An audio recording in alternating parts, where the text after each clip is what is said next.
வரைவிலக்கணங்கள் இருக்கு. நிறைய வரைவிலக்கணங்கள் தான் நாங்க இதுல பார்க்க போறோம்.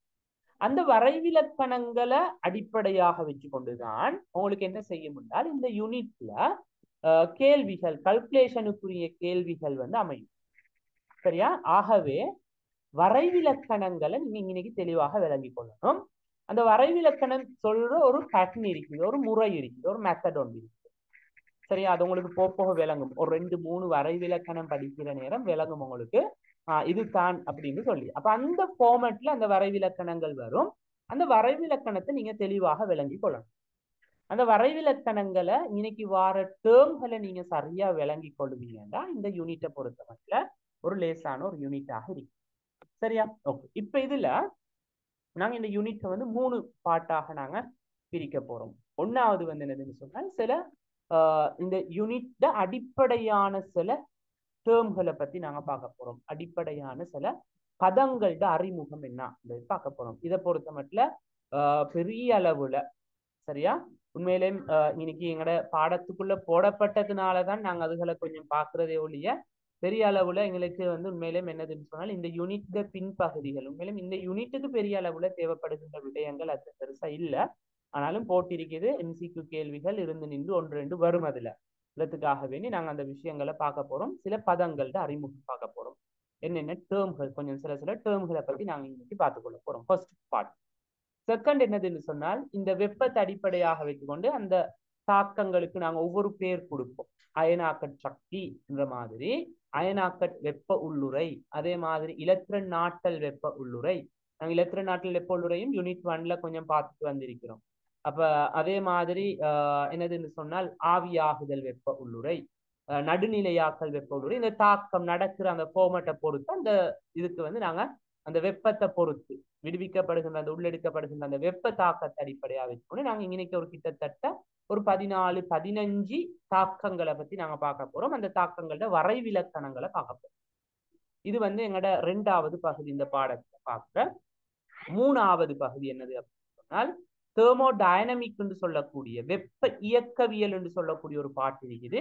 இந்த 3வது பகுதி இந்த வெப்ப இயக்கவியல் என்ற பகுதியில தான் கூடுதலான எம்சிக்யூ கேள்விகள் உங்களுக்கு வரும். அதுல குறைஞ்சது ஒரு 2 எம்சிக்யூ அல்லது ஒரு எம்சிக்யூவாவது கட்டாயம் வரும் தெர்மோடைனமிக் என்ற பாட்டு. அப்ப இது வந்து 3வது நாங்க இந்த யூனிட்ல படிக்க போற விஷயம். சரியா? ஓகே. இப்ப இந்த யூனிட் உப தலைப்புகள் என்னன்றதை நாங்க நோட் பண்ணி கொண்டுட்டு ஒவ்வொரு விஷயமாக பார்த்துட்டு போவோம். சரியா? ஓகே. கிளியராமா? விளங்குதா?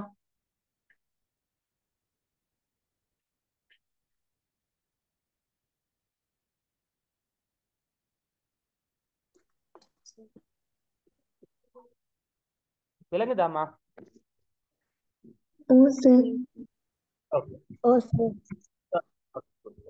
அப்ப போட்டுக்கோங்க. யூனிட் உப தலைப்புகளை நாங்க எழுதிக்கொள்வோம். 4 உப தலைப்புகள் இருக்குது. அதுல முதலாவது போடுங்க 5.1 உப தலைப்பு 5.1 போட்டு எழுதிக்கோங்க. வெப்ப ரசாயனத்திலும்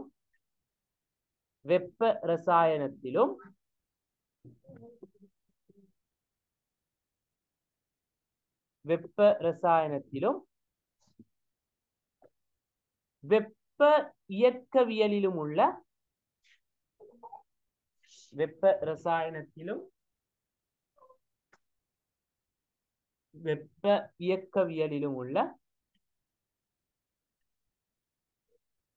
அடிப்படை பதங்கள்.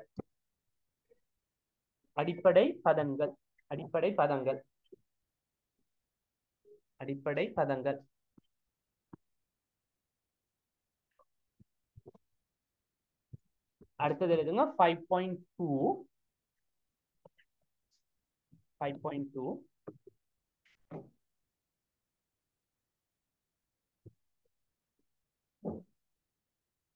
தாக்கங்களுடன் இணைந்த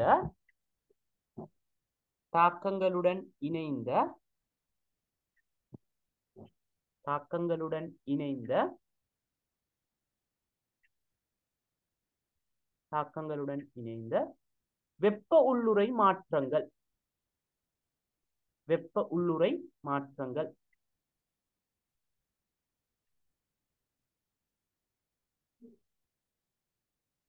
வெப்ப உள்ளுறை மாற்றங்கள்.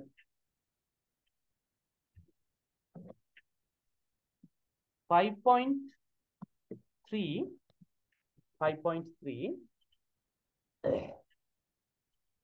சாலக வெப்ப உள்ளுறை. சாலக வெப்ப உள்ளுறை.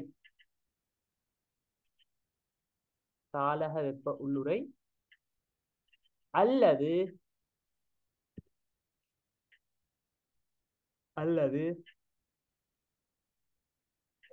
அயன் சேர்வையொன்றின்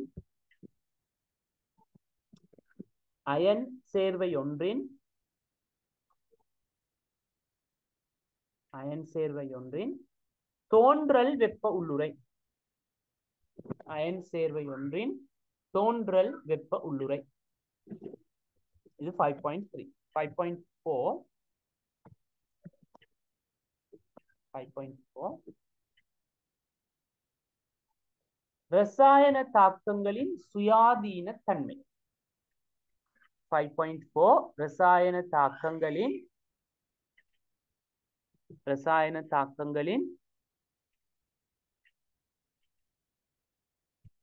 சுயாதீன தன்மை.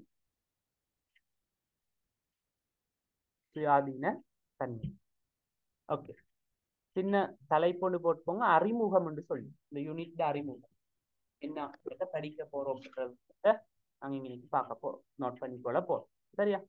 ஓகே, சரி. இப்ப நான் ஏற்கனவே இது உங்களுக்கு சொன்னேன், அறிமுகத்தை சொன்னேன் என்ன அப்படின்னு. இதுல நாங்க படிக்க போறது ஒரு ரசாயன தாக்கம் நிகழ்கின்ற நேரம் வெப்பம் வெளிவிடப்படுதல், உள்ளெடுக்கப்படுதல், அதாவது சக்தி வெப்ப வடிவுல மாற்றம் அடையும் என்றது சம்பந்தமாக நாங்க பார்க்க போறோம். என்னென்ன வகையான அந்த வெப்பம் மாற்றங்கள் இருக்குது என்றது சம்பந்தமாக பார்க்க போறோம். அப்ப அந்த அடிப்படையில அந்த ரசாயன தாக்கங்களை இந்த வெப்பத்தின் அடிப்படையில ரெண்டா வகைப்படுத்துவோம். ஒன்று வெப்பம் உள்ளெடுத்தலோட நடைபெறக்கூடிய ரசாயன தாக்கங்கள், இரண்டாவது வெப்பம் வெளிவிடுதலோட நடைபெறுகின்ற ரசாயன தாக்கம். வெப்பம் உள்ளெடுத்தலோட நடைபெறுகின்ற ரசாயன தாக்கங்களுக்கு நாங்க சொல்லுவோம், வெப்பம் உள்ளெடுக்கப்படுமாக இருந்தால் உள்ளுக்கு அக வெப்ப உள்ளுறை சொல்லுவோம். வெப்பம் வெளிவிடுதலோட ஒரு ரசாயன தாக்கம் நடைபெறுமாக இருந்தால் வெளியில விடுவிக்கப்படுது, புறத்தை விடுவிக்கப்படுது என்றால் அது நாங்க சொல்லுவோம் புற வெப்ப தாக்கங்கள் அப்படின்னு சொல்லி நாங்க சொல்லுவோம். அப்ப இதுல அந்த அகவெப்ப தாக்கமாக இருந்தால் நாங்க கொடுக்கிற ரசாயன குறியீடு, அதாவது கொடுக்கக்கூடிய கணித குறியீடு என்னது அப்படின்னு சொன்னா பிளஸ் சொல்லக்கூடிய குறியீட்டை நாங்க கொடுப்போம். அதே மாதிரி வெப்பம் வெளிவிடப்படுது அப்படின்னு சொல்ற நேரம் அந்த இதுக்கு கொடுக்கப்படுகின்ற அந்த தாக்கங்களுக்கு நாங்க கொடுக்கப்படுகின்ற கணித குறியீடு மைனஸ் ஆக இருக்கு. சரியா? வெப்ப அந்த இதை நாங்க மைனஸ் என்ற அளவுல என்னது குறியீட்டுல நாங்க இன்னைக்கு என்ன செய்வோம் என்றால் கொடுப்போம். சரியா? ஓகே, இதைத்தான் நாங்க அறிமுகமாக இன்னைக்கு நோட் பண்ணி கொள்ள போறோம். எழுதிக்கோங்க. அப்ப அறிமுகம்.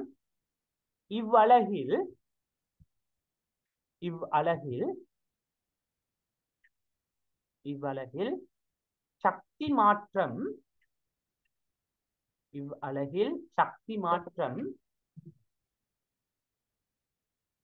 வெப்ப வடிவில்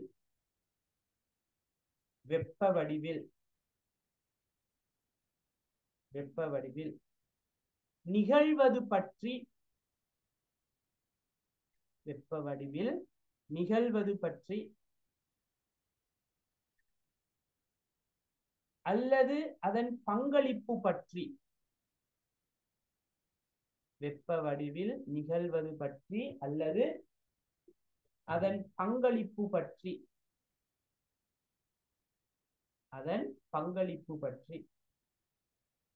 கலந்துரையாடப்படும்.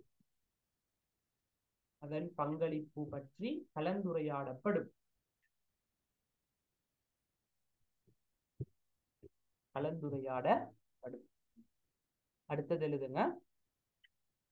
பொதுவாக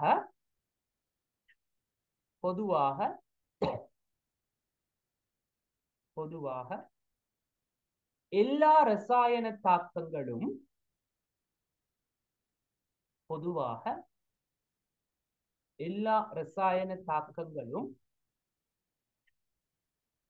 வெப்ப வடிவில்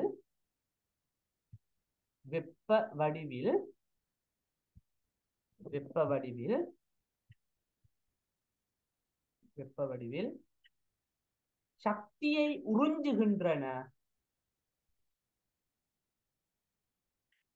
வெப்ப வடிவில் சக்தியை உறிஞ்சுகின்றன அல்லது வெளிவிடுகின்றன. வெப்ப வடிவில் சக்தியை உறிஞ்சுகின்றன அல்லது வெளிவிடுகின்றன.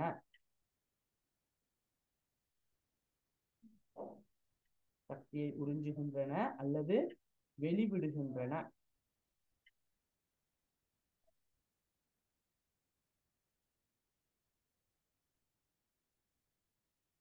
சக்தியை உறிஞ்சுகின்றன அல்லது வெளிவிடுகின்றன. அடுத்தது எழுதுங்க. இவ்வாறு இவ்வாறு சார் சொல்லுங்க. இந்த